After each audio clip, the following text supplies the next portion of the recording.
Good afternoon. As parents, you want what is right for your children, right? And it came to my notice so very recently about the number of young GCSE students who have just barely passed their GCSEs, now going into A levels, who have now suddenly put themselves out as GCSE English tutors. Now, it doesn't mean that they're not good and they're not clever at what they've done. If there's these students that were able to get grade nines and particularly high grades, that's great. But there's a heck of a difference between what they can do themselves and what they can teach.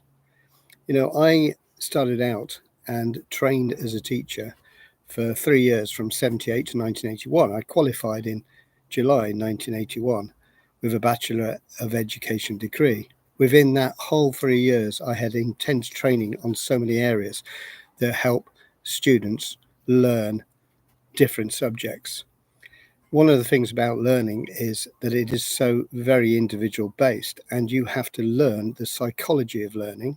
You have to learn the sociology of learning, and you have to be able to differentiate whatever you do in particular classes of 30 or more.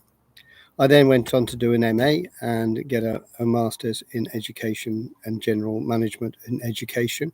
So therefore had even further knowledge in order to build confidence, boost confidence in students and motivate them to succeed. It's one thing thinking that a subject is a subject. English is more than a subject. In order to do well in English, you have to have an incredible general knowledge about life.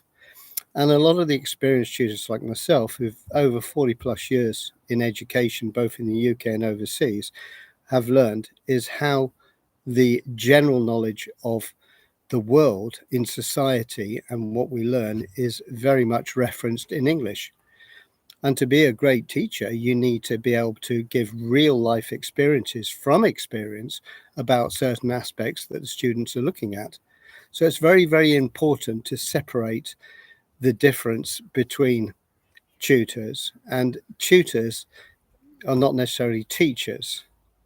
I'm a teacher fully qualified, and all of that has been worthwhile, and it's been fantastic. I've had thousands of students over the years. But what I find a little bit upsetting sometimes is that these young tutors are offering tuition for very low prices, which devalues the actual real value of what a tutor with experience is worth. When we look at other professions like lawyers and even sort of blue collar workers like plumbers and things, they earn more hourly for their work than the most advanced, experienced teachers who are not just doing a one-off fix for something.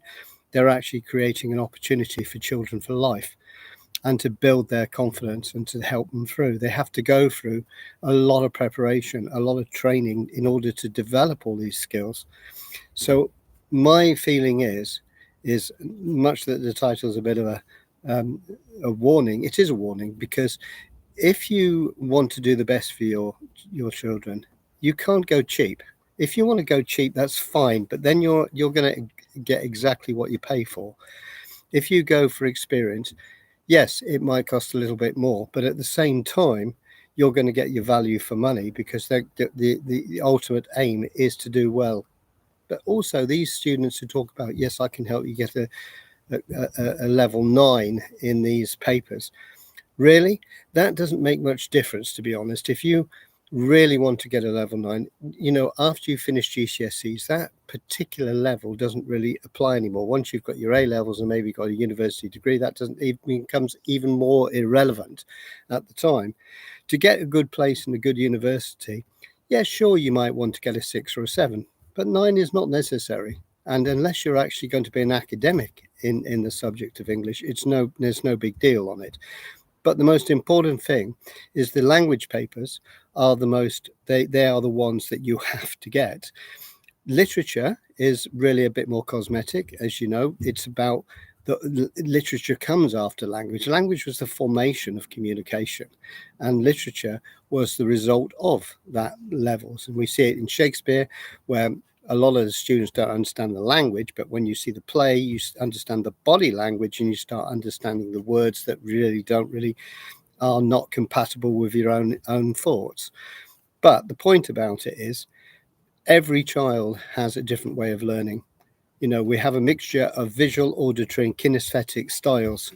A lot of students like to see the way things work, a lot like to hear, and a lot likes to be hands-on and practical.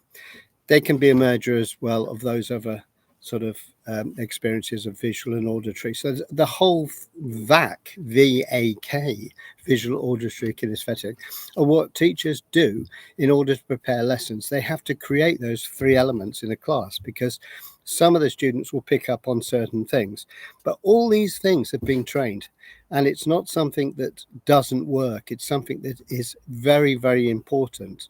When I was young, my parents were very supportive of him. My mother particularly quoted the Bible saying, if you want to help with knowledge, you don't give a man a fish and feed him for a day. You teach him to fish and feed him for a lifetime. And that's exactly the same with education. And I think that's important. And I think that what we've got to do now is start to value the people that are helping young people to have their aspirations. There's too many quick fixes. There's too many quick hacks. There's too many elements that are coming in that are not real. And it's not healthy for young people to have another young person, very young, connecting with them almost as a friend. I'm not saying there's anything wrong with the peers understanding each other, but the young peers will not be able to teach in the way that I can teach and many other more experienced people out there.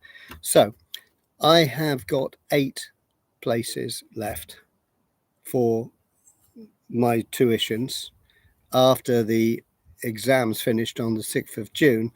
All those elements started to come together. I've already filled most of my spaces now for the coming year, and even recommending that parents get in touch with me early and start some lessons before the end of the summer term in order to secure their places for the next year or two.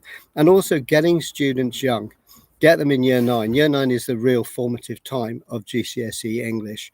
And if you can get them in from year 9, they've got much more chance of actually developing and not just doing well in their exams, but excelling, but building on it bit by bit. What I get is desperate parents in year 11 contacting me and saying, can you help my son or my daughter? They're really struggling with the English. And you're thinking, well, students, the children won't actually tell their parents that they're not doing well, because obviously that's, part of their sort of confidence levels going down. But to ask for help and getting it earlier is so much better.